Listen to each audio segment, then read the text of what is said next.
いつもご視聴いただき誠にありがとうございます。釣りって学べるです。今回はメバルのルアー釣りについて解説いたします。メバルのルアー釣りはメバリングとも呼ばれています。メバルは疑似餌のワームやプラグ、ジグといった様々なルアーで狙えることができます。小さくても強い引きで釣り人を楽しませてくれるのが醍醐味の一つでもあります。さらには釣った後は刺身や煮付けなどで美味しく食べられることもメバリングの魅力です。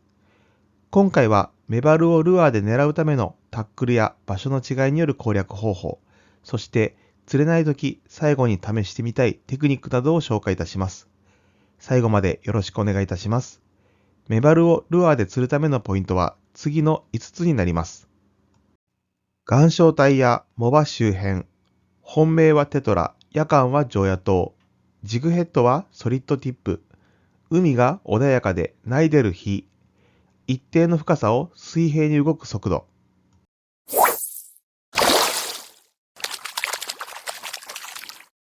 岩礁帯やモバ周辺。メバルは釣りでは根魚に分類されることが多い魚です。本来は岩礁帯やモバ周辺をテリトリーとする魚で、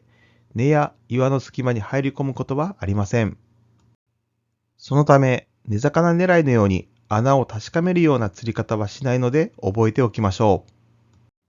港で狙う場合、船が荷揚げする岸壁から堤防、テトラ、常夜灯とすべてがポイントになります。ただし、デイゲームでの超過はあまり良くないため、ほとんどがナイトゲームでの釣りになります。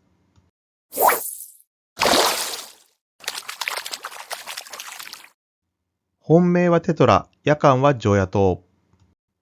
デイゲームでも狙えるポイントは、テトラ周辺と少し沖にあるモバ、岸壁の際などになります。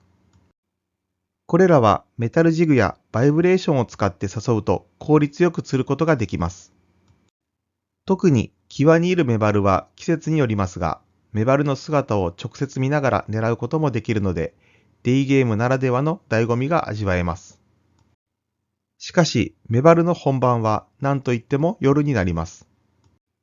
古くから餌釣りではメバルの夜釣りが盛んに行われていました。ナイトゲームでは常夜灯周りが定番のポイントになります。明るい部分に集まった小魚などを食べようと、メバルは暗い場所で待ち構えています。また、大物ほど真っ暗な場所に潜んでいることがあります。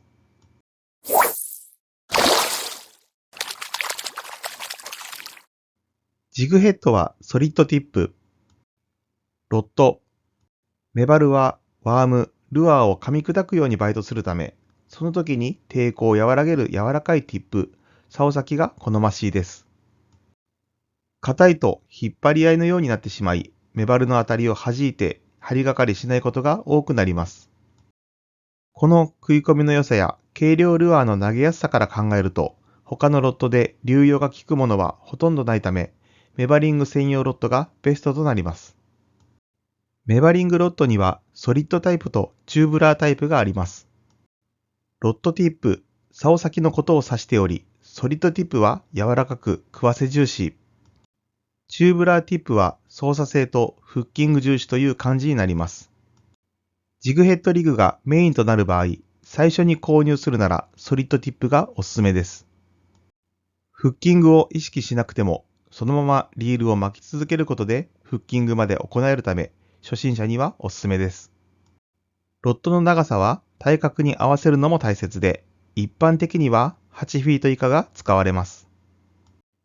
短すぎるとキャストしづらいので注意しましょう。もう一つの注意点として、ロッドの最下部、バットが極端に短いタイプがあります。取り回しとしては片手で操作できるほど良好ですが、慣れないとキャストコントロール性が悪く飛距離も出にくいため、初めてのロッドとしては避けた方がいいです。リールとメインライン、スピニングリールの1500番から2500番の範囲で選びましょう。番数が小さいほど軽量で小型化になるため、疲れることなく連続使用が可能です。また、スプール径が極端に小さなものは、スプールに巻いた糸に癖がつきやすくなります。そうなると、著しくキャスト性能が悪くなるため注意が必要です。リールスプールに巻くラインは、しなやかで巻き癖がつきにくいナイロン素材がおすすめです。メバルは目がいいとされているため、ラインカラーが派手なものは好ましくありません。気になる場合は、無色透明ラインを選びましょう。ジグヘッド。重りの形状は砲弾型や丸型が標準です。矢尻型など先の尖ったものも人気です。メバル狙いの場合、同じレンジ、深さを探るのが基本になります。斜めではなく真横にルアーを引いてくるというイメージになります。このため、レンジキープ力に優れたジグヘッドが使いやすくなります。これがうまくできなかったり、よくわからない場合、重りの全部が平たくなった水流を大きく受けやすいタイプを使用すれば、比較的わかりやすくレンジキープが行えるのでおすすめです。ただし、ロッドのブレが大きくルアーに影響を与えてしまうため、ロッドはしっかりと握っておきましょう。ワーム。ピンテールワームと呼ばれるまっすぐで尻尾が細くなっているワームをメインに使用します。メバルの活性や海水の濁り具合に合わせてワームのアピール力を調整しましょう。メバル狙いのカラーの王道はグローカラーです。いわゆる夜光素材が練り込まれたものになります。これを基準にバイト、食いが少ない時や海水が濁っている時はアピール力を増すため、カラーではなくテールがまっすぐではないワーム、シャットテールやカーリーテールを使ってみましょう。逆に海水の透明度が高い時や釣り続けてバイトが少なくなった時はアピール力を下げるためにレッドやクリアカラーを使うと良いでしょう。ただし月明かりや場所により様々なためワームのカラーは少なくとも3色は用意しておきましょう。サイズは2インチが基準になります。フックに対してまっすぐにワームを刺すのが前提で神経質なほど気にする釣り人も多いです。小さなワームほど曲がった付け方をすると海中でくるくると回り、メバルの食いが極端に下がるので注意しましょう。小さなバイト、当たりばかりでかかりが悪い場合は、ワームの頭を少しだけ切るとかかりが良くなることもあります。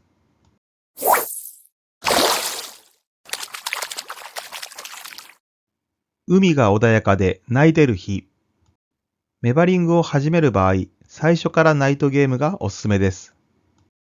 デイゲームでは釣れない回数の方が多く、大型を狙うのにもあまり適していない状況になります。そしてメバルはしけを嫌うため、荒れた日は極端に釣果が落ちてしまいます。できれば全く波立たないような日が好ましいです。しけ気味の日は海底付近でじっとしていることが多くなります。しかし初心者にとってナイトゲームはトラブルがつきものです。暗くて困ることは山ほどあるため、最低限結び方はしっかり覚えておきましょう。キャップライト、救命具、滑らないシューズも準備しておきましょう。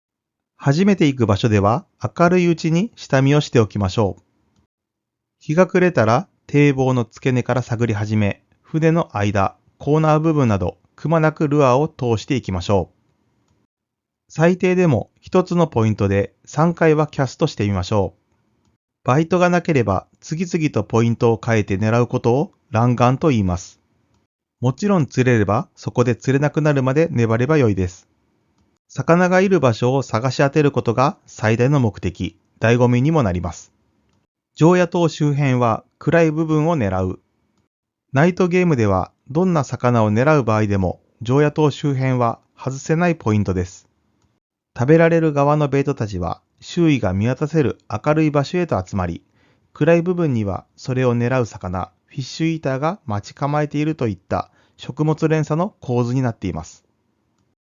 そのため、明るい場所を狙うのではなく、その周囲の暗い部分にルアーを投入して明るい方へ、または明暗の境目付近を念入りに探るようにしてみましょう。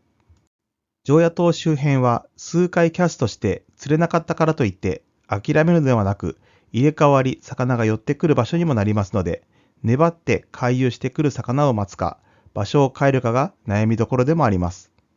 テトラは重点的に、常夜灯の光が届かない場所でもテトラ周辺は元から餌が豊富な場所であるため、メバルにとって格好の餌場となります。特に産卵前の11月から12月と産卵後の2月から3月、海が穏やかなナイデル日は、メバルが表層付近まで餌を捕食しに浮上してくることがあります。この時はワンキャストワンキャッチくらいのペースで食ってくることもあり、メバリングの楽しさを 120% 味わえるシーズンにもなります。入れ食いになるキーワードは、風が弱くナイデル夜間で潮が満潮になる時間帯です。真っ暗な場所は大物が潜む。漁港内で外海に面している場所や水深があるポイントの中で光が全く当たらない部分があれば、大型のメバルが潜んでいる確率が高くなります。大型の条件として潮通しがそこそこよく身を隠すことができる障害物があること、そして楽して餌が狙える場所になります。大きくなるほどエネルギーの消費も大きくなるため、より多く食べなければならなくなります。魚たちはこのことを熟知しており、大型ほど捕食しやすい場所に潜んでいます。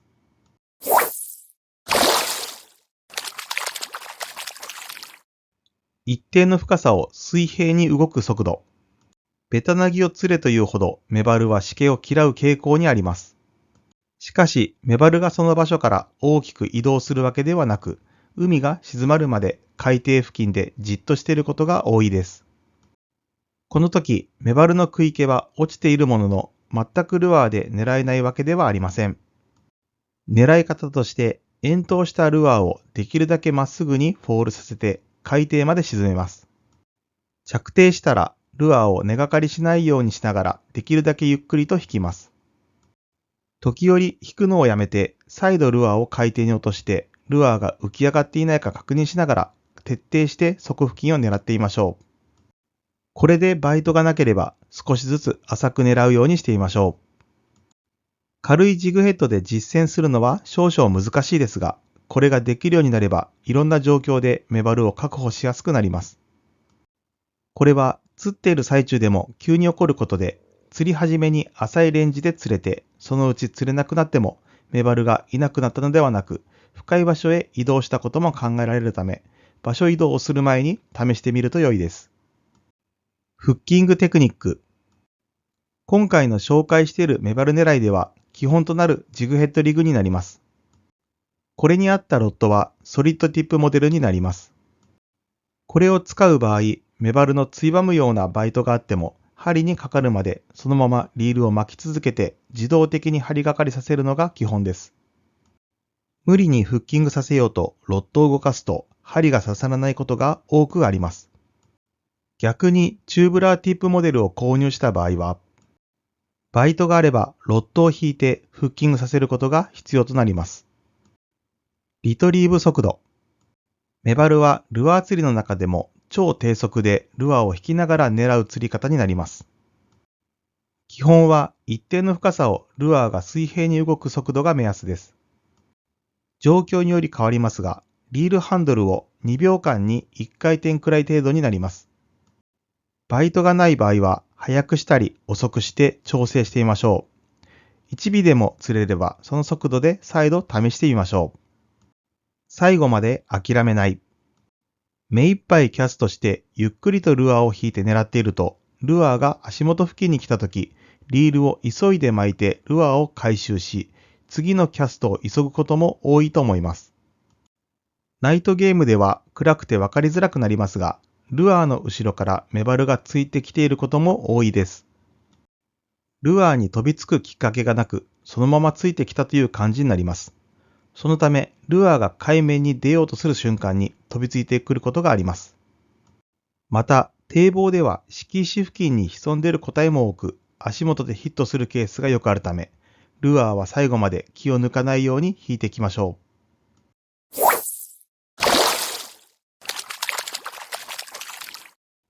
今回のまとめです。岩礁帯や藻場周辺。本命はテトラ、夜間は常夜灯。ジグヘッドはソリッドティップ。海が穏やかでないでいる日。一定の深さを水平に動く速度。いかがだったでしょうか？今回の授業は以上となります。メバルのルアー釣りの授業が今後の超過アップの手助けに少しでもなれば嬉しいです。ディスコードを使った釣りコミュニティ、釣りシティもございます。ジャンル問わず釣り好き同士が集まる仮想都市を目指しております。動画内の超過報告などもこのコミュニティで募集しています。登録方法は招待リンクを説明欄に貼っておりますので、こちらも合わせてよろしくお願いいたします。釣りって学べるは公式 LINE もございます。個別相談や情報発信の場として活用しております。釣りって学べるは今よりも一歩幸せにをテーマに5つの力を身につける授業を配信しております。釣り具や釣り場を選ぶ力、潮や天候を読む力、状況に合わせて変える力、魚を釣る力、釣り場を守る力。今日が人生で一番楽しい日です。釣りは参考になることはあっても答えはありません。自分の頭で考えて行動して改善していくことが釣りの上達や楽しさに結びつくと思います。これからも釣りを学んで幸せな道を歩んでいきましょう。この動画がいいなと思ったらグッドボタンやチャンネル登録よろしくお願いいたします。最後までご視聴ありがとうございました。また次の動画でお会いしましょう。